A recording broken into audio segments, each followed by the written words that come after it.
ఇప్పుడే మొత్తం అన్నీ కంప్లీట్ చేసుకుని అయితే బయటకు వచ్చాం. నిజంగా మొబైల్ ఆపేసి చాలా మంచి పని చేశారనిపించింది. ఐ మీన్ బయట అందరూ స్టాట్యూ చూడడానికి వస్తారు బేసిక్గా, కానీ ఆ స్టాట్యూ వెనకాల ఇంకా చాలా అంటే చాలా ఉంది లోపల అని నాకు ఈరోజు తెలిసింది వెళ్ళాక. అసలు లోపల ఏమేమి ఉన్నాయి ఏంటి అసలు మొత్తం అంతా నేను డీటెయిల్గా ఎక్స్ప్లెయిన్ చేస్తా. అసలు ఫోన్లు ఎలా లేవు అసలు చెప్తున్నాను కదా, చాలా అంటే చాలా బాగుంది. లాకర్స్ ఉంటాయన్నారు, మరి వెళ్ళాలి, వెళ్ళి చూద్దాం.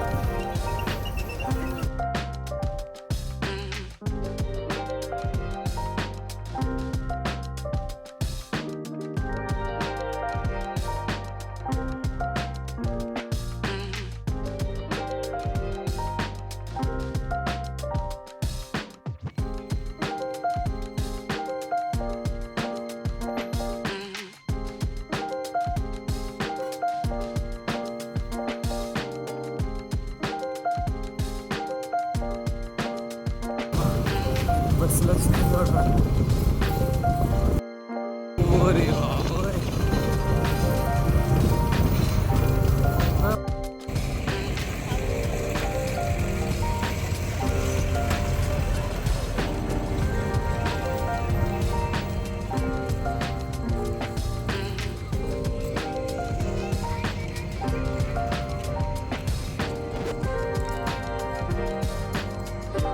ఫైనల్లీ వచ్చేసాం ఈషా ఫౌండేషన్ దగ్గరికి. కోయంబత్తూరు నుంచి ఒక 29 km ఉంది మన పడుతుంది.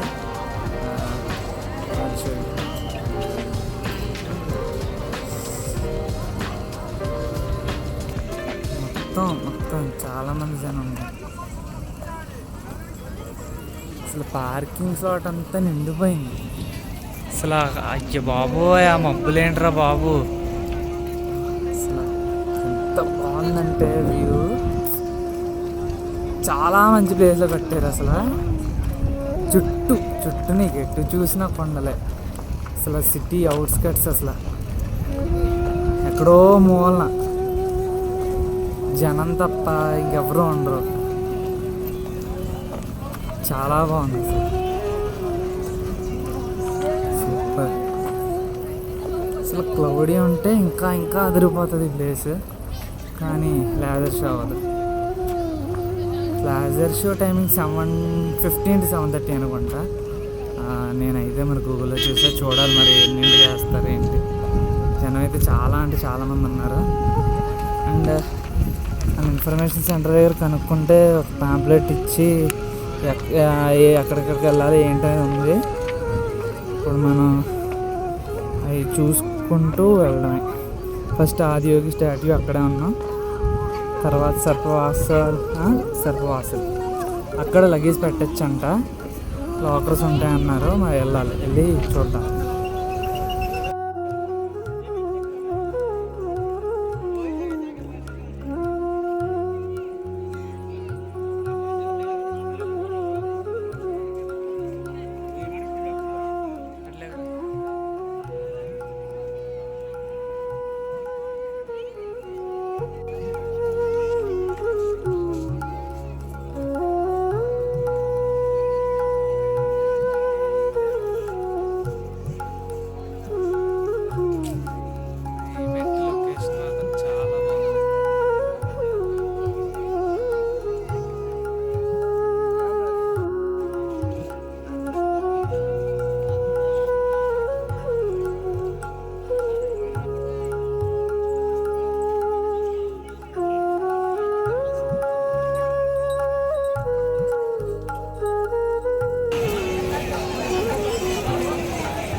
ఫోన్స్, కెమెరాస్, బ్యాగ్స్ ఏమీ అలౌడ్ లేదు.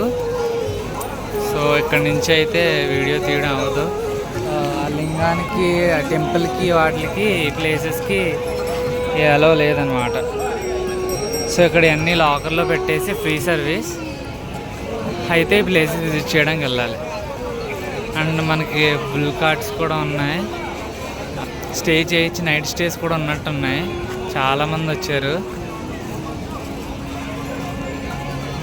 ఇంకా ఇవి లాకర్లో పెట్టేసి అయితే మేము వెళ్తున్నాం.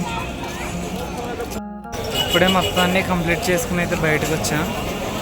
అసలు లోపల ఏమేమి ఉన్నాయి ఏంటి అసలు మొత్తం అంతా నేను డీటెయిల్గా ఎక్స్ప్లెయిన్ చేస్తా. సో పాంప్లెట్ ఇచ్చారు, దాంట్లో అసలు ఏమేమి విజిట్ చేయాలి, అసలు ఏంటి దారి ఏంటి అని క్లియర్ కట్గా ఉంది. అండ్ రుద్రాక్షస్ కూడా ఫ్రీగా ఇస్తారు, పర్ పర్సన్ మ్యాక్స్ 4 ఇస్తారు. సో ఆ డీటెయిల్స్ అన్నీ అసలు ఏంటనేది నేను రీచ్ అయ్యాక కంప్లీట్గా ఎక్స్ప్లెయిన్ చేస్తా. స్టాట్యూ గురించి వచ్చి జస్ట్ చూసేసి వెళ్ళిపోయిన వాళ్ళు అసలు చాలా బ్యాడ్ లక్ అది నిజంగా. లోపల అసలైంది అసలు బయట కాదు. అసలు నాకైతే చాలా నచ్చింది, ఖచ్చితంగా మళ్ళీ విజిట్ చేస్తా, మా మమ్మీ డాడీని తీసుకుని వస్తా. బాగుంది అసలు. అది ఏంటనేది కంప్లీట్గా అయితే నేను చెప్తాను. ఇప్పటి వరకు నా ఛానల్ అయితే ఇంకా సబ్స్క్రైబ్ చేయకపోతే ఫస్ట్ అర్జెంట్గా సబ్స్క్రైబ్ చేయండి. సబ్స్క్రైబ్ చేసిన వాళ్ళు బెల్ ఐకాన్ కొట్టండి. సో నేను అప్లోడ్ చేసిన వెంటనే మీకు అయితే నోటిఫికేషన్ వస్తుంది. ఇంక డిలే లేకుండా వీడియోలోకి వెళ్తే ఫస్ట్ వచ్చేసేటప్పటికి ఆదియోగి స్టాట్యూ ఉంటుంది. ఆదియోగి స్టాట్యూ తర్వాత సర్పవాసల్ అనే ఒకటి ఆర్చ్ ఉంటుంది, పెద్ద ఆర్చ్ సర్పవాసల్. అక్కడ మొత్తం మన లగేజ్ అంతా పెట్టేది, లోపలికి ఏమీ తీసుకెళ్ళకూడదు. లగేజ్ అయినా మొబైల్స్ అయినా ఏమైనా. సో నువ్వు లోపల ఫుడ్ అవి అవైలబుల్ ఉంటాయి, దానికి కూడా నువ్వు ఫోన్ ఏమి ఉండదు కాబట్టి క్యాష్ తీసుకెళ్ళండి. క్యాష్ అయితే కావాలి, లోపల అవసరం ఉంటుంది, కొంచెం క్యాష్ అయితే పట్టుకెళ్ళండి. సో అన్నీ అక్కడ కౌంటర్స్ ఉంటాయి. సో కౌంటర్లో మొత్తం మన వస్తువులన్నీ పెట్టేసి టోకెన్ ఇస్తారు. టోకెన్ తీసుకుని సర్పవాసల్ ఆర్చ్ లోపల నుంచి ముందుకెళ్తే మీకు నెక్స్ట్ వచ్చే పాయింట్, అబ్బాయిలు అయితే సూర్యకుండ అనే ఒక స్నానం చేసే ఏరియా ఉంటుంది, అమ్మాయిలకైతే చంద్రకుండ. సో లోపలికి వెళ్ళిన వెంటనే సూర్యకుండ బోర్డ్స్ కనబడతాయి. ఆ బోర్డులు ఫాలో అవుతూ వెళ్తే అక్కడ ఏంటంటే ఫ్రెష్ అవ్వడానికి సో ఒక పెద్ద స్విమ్మింగ్ పూల్ లాంటిది ఉంటుంది. దాంట్లో ఒక 3-4 శివలింగాలు ఉంటాయి. సో మన ఒక పెద్ద హాల్ కూడా ఉంటుంది. అక్కడికి వెళ్ళి మన క్లోత్స్ చేంజ్ చేసి అక్కడ వాళ్ళు ఇస్తారు కొన్ని తడి బట్టలు, అవి వేసుకుని వెళ్ళి ఆ స్విమ్మింగ్ పూల్లో వెళ్ళి స్నానం చేసి అని రావచ్చు. లేదంటే ఆ డ్రెస్సింగ్ చేంజ్ చేసే హాల్లోనే పక్కన లైన్గా షవర్స్ ఉంటాయి, అక్కడైనా బాగా చేసేది. సో జస్ట్ కొంచెం ఫ్రెష్గా మళ్ళీ వాటర్లో స్నానం చేసి దర్శనానికి వెళ్ళడానికి ఆ అరేంజ్మెంట్స్ అయితే చేశారు. అక్కడ ఆర్కిటెక్చర్ మాత్రం సూపర్. అసలు వీడియో ఎలా చేయలేదు కానీ ఎంత బాగా కట్టారంటే చాలా పెద్ద స్థలం, చాలా చాలా బాగా కట్టారు. ఖచ్చితంగా విజిట్ చేయండి. ఆదియోగి స్టాట్యూ ఒకటి చూసి అయితే వెళ్ళిపోకండి. సో ఎలా అయితే అబ్బాయిలకి సూర్యకుండ, అమ్మాయిలకి చంద్రకుండ అని సెపరేట్గా ఉంటాయి. అక్కడ ఫ్రెష్ అయిపోయి సో నెక్స్ట్కి వెళ్ళే అలా కంటిన్యూ. నెక్స్ట్ స్పాట్ ఏంటంటే పెద్ద నంది స్టాట్యూ ఉంటుంది.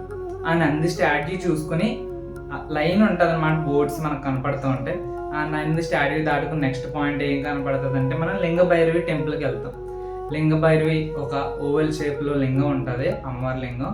ఆ లింగభైరవి టెంపుల్కి వెళ్తాం. ఆ లింగభైరవి టెంపుల్ చూసేసుకొని దాని తర్వాత వచ్చే స్పాటే ధ్యానలింగం. ఒక పెద్ద సర్కిల్ ఉంటుంది, ధ్యానం చేసుకోవడానికి. లోపల చాలా పెద్ద శివలింగం ఉంటుంది. ఆ శివలింగం చుట్టూ బోల్డ్ మంది, ఒక 100 మంది 200 మంది కూర్చొని ధ్యానం చేసుకుంటారు. పిన్ డ్రాప్ సైలెంట్గా ఉండాలి. చాలా చాలా బాగుంది. మెడిటేషన్ చేసుకున్న వాళ్ళకి చాలా మంచి ప్లేస్ అది. సో వెళ్ళి చాలా నీకు ఎంతసేపు కావాలితే అంతసేపు కూర్చోవచ్చు, ఎవ్వరు డిస్టర్బ్ చేయరు. చాలా పిన్ డ్రాప్ సైలెంట్గా ఉంటుంది. సో మెడిటేషన్ చేసుకునే వాళ్ళు రకరకాల మంది ఎక్కడెక్కడి నుంచో వచ్చారు. సో అది ధ్యానలింగం అనమాట. అక్కడ పెద్ద శివలింగం ఉంటుంది, చుట్టూ మనం కూర్చోవచ్చు. అది మెడిటేషన్ చేసుకునే ఏరియా. అది చూసుకొని బయటకు వచ్చేస్తే నీకు త్రిమూర్తి అని ఉంటుంది ఈ ధ్యానలింగం వెనకాలే. అంటే శివుడు 3 ఆకారాల్లో పెద్ద స్టాట్యూ ఉంటుంది, ఒక ప్లేట్ లాగా చెక్కారు అనమాట అది. అండ్ లోపలిదంతా చాలా పెద్ద స్థలంలో కట్టారు. సో మొత్తం తిరగచ్చు, చాలా బాగుంటుంది. ఫోన్లు ఉండవు, మనుషులతో ప్రశాంతంగా మాట్లాడుకోవచ్చు. చాలా చాలా బాగుంది. సో ఇవన్నీ చూసుకుని అయితే రండి. ఒక్క ఆదియోగి స్టాట్యూ చూసుకుని అయితే వెళ్ళిపోకండి. చాలా బాగుంది లోపల, ఖచ్చితంగా విజిట్ చేయండి.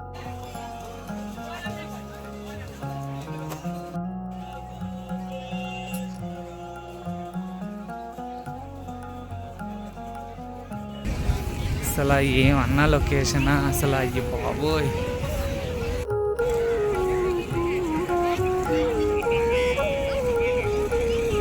సరే అసలు